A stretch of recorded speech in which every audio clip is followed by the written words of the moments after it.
The holographic summons materialized in the throne room without warning, crackling with urgent energy.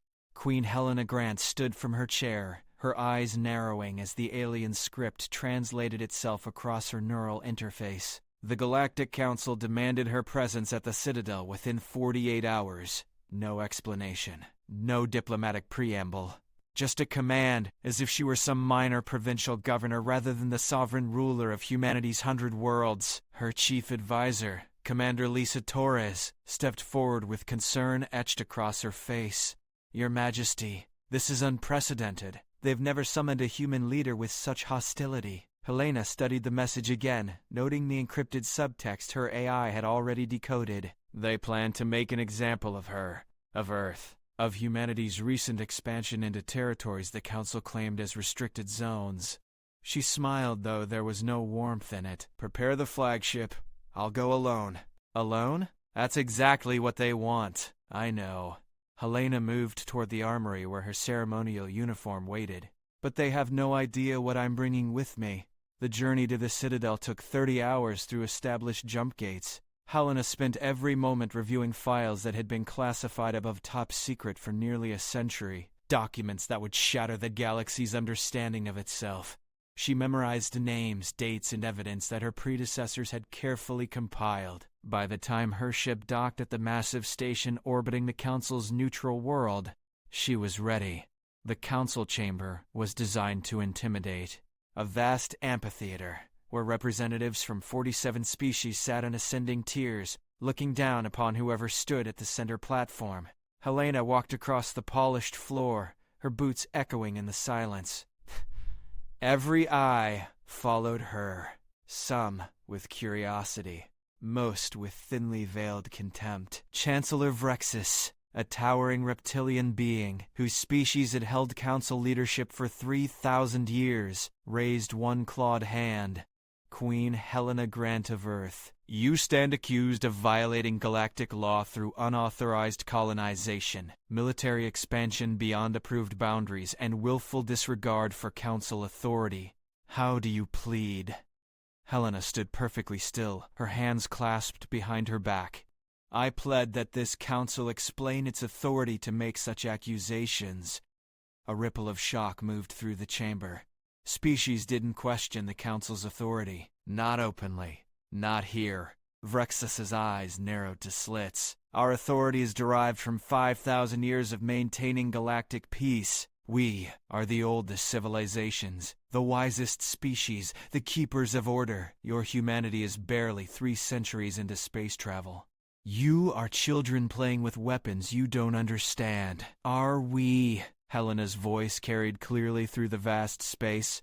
"Then perhaps the Council can explain why 12 of your recent expansion projects failed without human engineering support, or why your fleet repositioning last year stalled until human logistics coordinators intervened, or why your quantum communication network experiences unexplained maintenance exactly when human technicians happen to be available." The chamber erupted in confused murmuring. Several representatives leaned toward their aides, demanding explanations. Vrexus slammed his hand against his podium. "Silence! These are baseless conspiracies.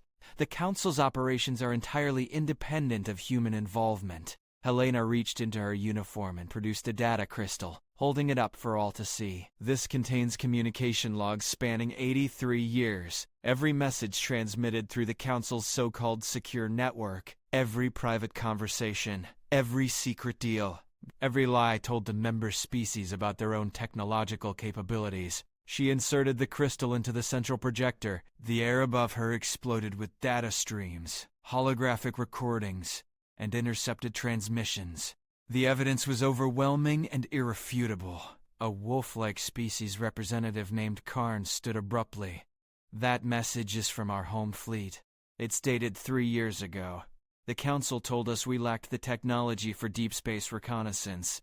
But this shows we requested approval for our own designs and were denied." An insectoid delegate began chirping in agitation, her translator converting the sounds to words. "Our mining operations were declared too dangerous for our species to manage. The Council assigned overseers, but these documents show we had safer, more efficient methods that were suppressed. More voices joined the chaos. Species after species discovering that their technological progress had been artificially limited, that the Council had been feeding them carefully controlled advancements, while keeping them dependent and subordinate.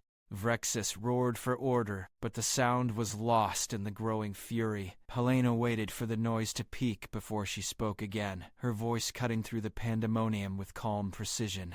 For 5,000 years, the Council has maintained power not through wisdom. You've convinced younger species that they're incapable of governing themselves, that they need your guidance.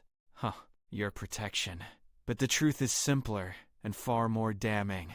She gestured, and the holographic display shifted to show logistics networks, power grids, and communication relays spanning the entire galaxy. Every node glowed with a soft blue light, Earth's color. For the past 94 years, humanity has been the actual backbone of galactic civilization. Every major infrastructure project attributed to the Council was designed, built, and maintained by human engineers. Every peacekeeping mission relied on human intelligence and coordination. Every trade route optimization came from human AI analysis. The Council has been taking credit for our work while we operated in the shadows, believing we were supporting a legitimate governing body. A bird-like species representative stood, her feathers ruffling with agitation. This cannot be true. Our ships, our stations, they were built by Council-approved contractors. Correct, Helena said. And who do you think owns those contracting companies? Who do you think designed the specifications? Humanity learned early that the Council would never accept our help openly. We were too young, too aggressive, too different. So we worked through intermediaries. We created shell corporations. We embedded our people in your systems so deeply that you stopped noticing we were there. She pulled up another file, this one showing financial networks. The Council's operating budget comes from taxation of member species, but 73% of galactic GDP is generated by human-optimized trade algorithms, human-managed resource extraction, and human-developed manufacturing processes. You've been taxing the fruits of our labor and calling it your own achievement. Rexus's composure finally cracked. Lies, human arrogance, and fabrication. This Council will not be deceived by primitive propaganda. Helena turned to face him directly. Then explain this. The hologram shifted one final time, now displaying the Council's military deployments. Hundreds of warships positioned throughout the galaxy, ready to enforce Council authority. Each ship pulsed with that same blue light. Your fleets run on human-designed reactors. Your weapons use human-calibrated targeting systems. Your navigation relies on human quantum positioning networks. And as of 6 hours ago, every single Council warship within 1,000 light-years of this station has been remotely disabled by human AI as a precautionary security measure. The chamber fell into absolute silence. Vrexus's claws scraped against his podium. You dare threaten this Council with military force? No, Helena said quietly. I'm simply demonstrating reality. You wanted to strip Earth of our colonies and make an example of humanity. You wanted to reassert your authority over species you consider inferior. But you can't, because without us, your civilization collapses within a month. Your ships go dark. Your stations lose life support. Your communication networks fail. Your economy crashes. We are not your subjects, Chancellor. We are your foundation. An elderly delegate from a crystalline species rose slowly, his voice resonating with ancient authority. Why? Why would humanity do this? Why support a system that denied you recognition? Helena's expression softened slightly. Because we believed in what the Council claimed to represent. Peace, order, unity among species. We thought we were helping build something greater than ourselves, but we were naive. We didn't realize that the Council's peace came at the cost of freedom, that your unity was built on suppression and control. She looked around the chamber, making eye contact with as many representatives as possible. Every species here has the capability for greatness, for self-determination, for technological and cultural achievement that the Council has been systematically denying you. Not because you couldn't handle it, but because the Council needed you to stay dependent, to stay grateful, to stay subordinate. Karn stood again, his voice rough with barely contained rage. "What are you proposing, human?"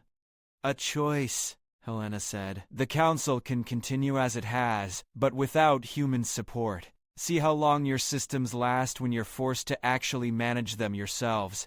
Watch your carefully constructed hierarchy crumble when species realize they don't need your permission to advance. Or you can dissolve this corrupt institution and join us in building something honest. A true alliance of equals, where humanity serves as infrastructure support, not hidden masters. And every species is free to reach its full potential without artificial limitations." Rexus laughed, the sound harsh and bitter. "You would have us believe you'll simply give away your power? That humanity, having revealed itself as the true authority, will step back and allow chaos?" "Not chaos," Helena corrected. "Freedom. There's a difference. And yes, we'll step back, because unlike you, we don't need to rule to feel important. We don't need gratitude or monuments or subordinate species calling us wise. We just want to build things, fix things, make systems work better. We're engineers and problem solvers, not empire builders." She pulled up one more file. This one showing a draft constitution for a new governing body. "This is the Galactic Accord. Every species gets equal representation. All technological development is shared freely. Infrastructure remains under human management, but with full transparency and oversight committees from every member species. No more secrets, no more manipulation. No more ancient powers deciding what younger species are allowed to know." The crystalline elder studied the document floating before him. "And if we refuse, if we choose to maintain the council as it stands?" Helena's voice remained steady, but her eyes were cold. "Then humanity withdraws completely. We take our technology, our people, and our support home to Earth and our colonies. You'll have approximately 30 days before critical systems start failing, 60 days before widespread chaos, 90 days before most of you are facing civil collapse. We won't attack you. We won't conquer you. We'll simply leave you to the consequences of your own choices." Vrexus rose to his full height, towering over his podium. "This is extortion, blackmail. You come here claiming moral superiority while holding a blade to our throats." "No," Helena said softly. "I'm holding up a mirror. You've spent 5,000 years controlling other species through dependency and deception. I'm offering you a chance to evolve past that, to actually become the wise, benevolent leaders you've always claimed to be. But if you choose to reject that chance, if you choose to cling to power built on lies, then yes, you'll face consequences. Not from human aggression, but from the simple truth that the foundation you built your empire on was never actually yours." The chamber erupted again, but this time the energy was different. Representatives were conferring urgently with their delegations. Arguments broke out between those loyal to the old system and those seeing opportunity in the new. Younger species representatives began forming clusters, their body language suggesting alliance and rebellion. Karn's voice cut through the noise. "I move for an immediate vote. Dissolution of the current council structure and adoption of the human proposed Galactic Accord." A dozen voices seconded the motion. Vexus looked around the chamber, seeing support crumbling beneath him. "This is madness. 5,000 years of stability, thrown away for human promises." The crystalline elder spoke again, his words carrying weight that silenced the room. "No, Chancellor. 5,000 years of stagnation, hidden behind the word stability. I have served on this council for 800 years. I have watched countless species petition for the right to advance, only to be told they weren't ready. I believed we were protecting them. Now I see we were only protecting ourselves." He turned to Helena. "You have my support, human queen. Let us build something worthy of all our people." The vote took 3 hours. In the end, 39 species voted for dissolution and the new accord. 6 voted against. 2 abstained. The council, as it had existed for 5 millennia, ceased to exist. Vrexus left the chamber without another word. His era finally ended. Helena stood among the representatives as they began the real work of building a new galactic government. She answered questions, clarified details, and promised transparency in all human operations going forward. When a young delegate from a species barely 200 years into space travel asked if humanity would truly keep its word about stepping back, Helena smiled. "We don't want to rule you," she said. "We just want to make sure the lights stay on while you figure out who you want to be. That's what humans do best. We build the foundation so others can build their dreams." Later, as her ship departed the Citadel, Commander Torres joined her on the observation deck. "They're calling it the Revelation. Every news network in the galaxy is covering it. Some species are celebrating. Others are rioting against their own governments for accepting Council lies." Helena watched the stars slide past. "It'll take time for the chaos to settle. Years, probably. Maybe decades. But they'll be free to make their own mistakes and their own triumphs. That's worth some temporary chaos. How it could have slipped outside of our perimeter is... And if they fail, if the Accord collapses and the galaxy descends into war, then we'll help rebuild," Helena said simply, "again and again, for as long as it takes. Because that's what we promised ourselves when we first reached the stars. We wouldn't conquer. We wouldn't dominate. We'd just help, even when it's hard. Even when nobody knows we're doing it." She pulled up a display showing Earth, distant but always home. The Council thought power came from control, from keeping others dependent and afraid. But real power comes from building something so useful, so essential, that people choose to keep you around, not because they have to, because they want to. Torres nodded slowly. "So we were never really hidden at all. They just didn't know to look." "Exactly," Helena said. "And now that they know, now that everyone knows, we can finally work together honestly. The age of secrets is over. The age of partnership begins." Back at the Citadel, the first session of the Galactic Accord convened without ceremony or grandeur. Representatives sat in a circle rather than tiers, equals rather than hierarchy. They argued and debated and slowly built consensus on their first actions. Above them, human technicians worked quietly to ensure the station's systems ran smoothly, invisible but essential, just as they always had been, just as they would continue to be. The galaxy had learned who truly kept civilization running, but more importantly, they'd learned that true strength didn't announce itself with threats or demands. It simply did the work that needed doing, and trusted that eventually people would notice. They had noticed, and nothing would ever be the same.